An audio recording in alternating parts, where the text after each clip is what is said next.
ଦେଇକିରି ଆପଣ ପରାମର୍ଶ ଦେଲେ? ଦେଖନ୍ତୁ ସରକାର এই ବଜେଟ୍କୁ ଆଲୋଚନା କରିବା ପାଇଁ ଡାକିଥିଲୁ, ପ୍ରସ୍ତାବ ଦେବାକୁ ଡାକିଥିଲୁ। ଆମେ ତିନୋଟି ମୁଖ୍ୟ ପ୍ରସ୍ତାବ ଦେଇଛୁ। ପ୍ରଥମ ପ୍ରସ୍ତାବ ହେଉଛି ଯେ ଯେଉଁ ବ୍ୟବସାୟୀଙ୍କ ଉପରେ ଯେଉଁ ପ୍ରଫେସନାଲ ଟିକେଟ୍ସ ଲାଗୁଛି ତାକୁ ଅପ୍ରୋଭ କରିବା ପାଇଁ ପରାମର୍ଶ ଦେଇଛୁ। ଦ୍ୱିତୀୟ ପ୍ରସ୍ତାବ ଦେଇଛୁ ଯେ ଆଜି ପର୍ଯ୍ୟନ୍ତ ଦେଶ ସ୍ୱାଧୀନ ହେବାର 75 ବର୍ଷ ହେଲା ପରେ ମଧ୍ୟ ଆମେ ବର୍ତ୍ତମାନ ବ୍ୟବସାୟୀଙ୍କ ପାଇଁ କୌଣସି ମନ୍ତ୍ରାଳୟ ନାହିଁ। ତେଣୁ ଗୋଟେ ଟ୍ରେଡ୍ ବୋର୍ଡ ଗଠନ କରିବା ପାଇଁ ପ୍ରସ୍ତାବ ଦେଇଛୁ, ଯେଉଁଥିରେ କି ବ୍ୟବସାୟିକ ସମ୍ପର୍କୀୟ ଯାହା କିଛି ଆମେଣ୍ଡମେଣ୍ଟ ରୁଲ୍ ରେଗୁଲେସନ୍ ହେବ ଟ୍ରେଡ୍ ବୋର୍ଡରେ ଆଲୋଚନା ହୋଇ ସରକାରଙ୍କ ପାଖକୁ ଯିବ ଏବଂ ତାପରେ ଆଇନରେ ପରିଣତ କରିବା ପାଇଁ ଆମେ ସରକାରଙ୍କୁ ଅନୁରୋଧ କରୁଛୁ।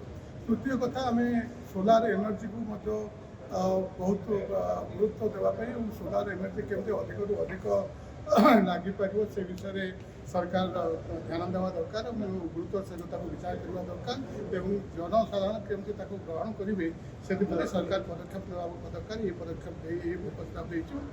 ଆଉ ଟୁରିଜିମ୍ ଉପରେ ମଧ୍ୟ ଆମେ ଓଡ଼ିଶାର ଯେତେ ଟୁରିଜିମ୍ ସ୍ପଟ୍ ଅଛି ତାକୁ ଯଦି ଆମେ ଡେଭଲପ୍ କରିପାରିବା ତାହେଲେ ଲୋକ ଆଉ ଜାମ୍ମୁ କାଶ୍ମୀର ନ ଯାଇ ଓଡ଼ିଶାରେ ବେଶୀ ଟୁରିଜିମ୍ରୁ ଆମେ ଇନକମ୍ କରିପାରିବା। ତେଣୁ ସରକାରଙ୍କୁ ଏହି ପ୍ରସ୍ତାବ ଟୁରିଜିମ୍ ଉପରେ ଦେଇଛୁ ଏବଂ ତା ସହିତ ମଧ୍ୟ କୃଷକର ଉତ୍ପାଦିତ ଶସ୍ୟକୁ କେମିତି ଉପଯୁକ୍ତ ମୂଲ୍ୟରେ ଉପଯୁକ୍ତ ସମୟରେ ବିକ୍ରି କରାଯାଇପାରିବ ସେଥିପ୍ରତି ସରକାରଙ୍କ ପ୍ରତି କୃଷକମାନଙ୍କର ଏତେ ବିଶ୍ୱାସ ନାହିଁ।